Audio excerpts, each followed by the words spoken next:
All right, so today we're going to walk through the steps of how to start a store on Zental Rental. First, we just click Open a Store button in the bottom. And we're going to put in your email and your name. So your name could just be whoever's filling out this form. So if you have a big store and you got multiple people, just put in your name. Then just keep the name, fill out a username. This could be the store name if you want it to be just no spaces. Go ahead, set up your password, confirm your password, and then agree to the terms and conditions.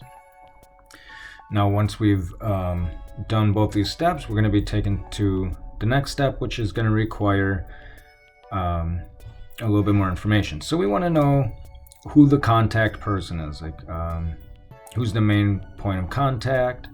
So if it's just you working by yourself, of course, just put your name. But if there's a manager or somebody for your company, you can just put it in there. Put in the contact number.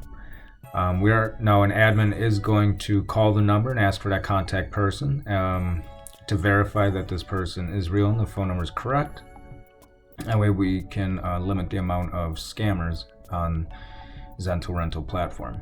And you can go ahead and give yourself your business name. If you don't have a business name, you can put your name or make one up. So now, best thing to do is now we're going to go to our email and check our email for the verification link.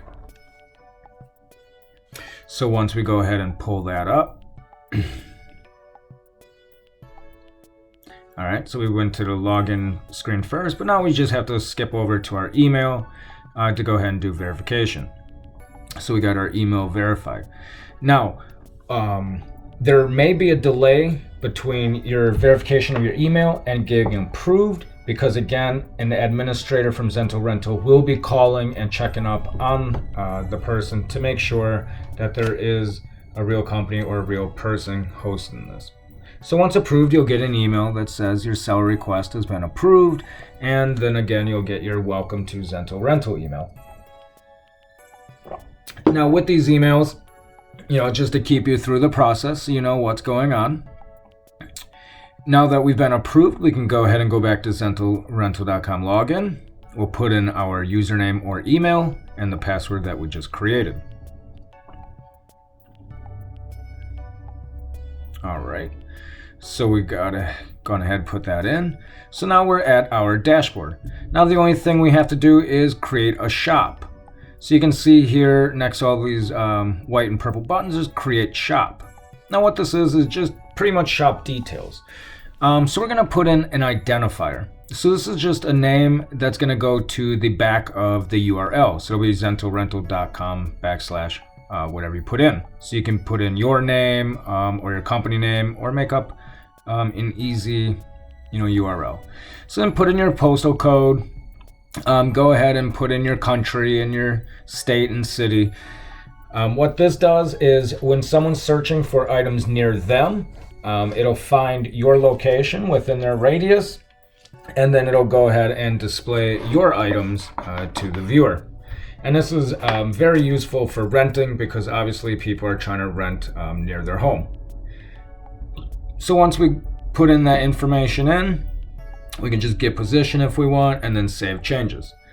So now we have our next screen just with some basic stuff like shop name. Go ahead, give your name a shop, give your shop a name, whatever it may be. So here we got crypto gear and more. So if you have a particular person, a contact person, you can put them in, put their information in here. Otherwise, you can leave it blank. None of this is necessary. Description, so you can give a little description about your store, what you sell, what you offer, what you stand for, anything like that. So here we're just going to say that, we offer a bunch of different kinds of crypto clothing and accessories. Then we have these other boxes where you can put in payment policy, how they pay, what payments you accept. Do you accept checks, credit cards? Do you accept cash on delivery? And all that. Then delivery policy, do you deliver? Do they have to pick up? Are there certain times? Refund policy, what makes it necessary for someone to get their refund? And then if you want to put any seller information. You can skip the Arabic section. We click to the return address.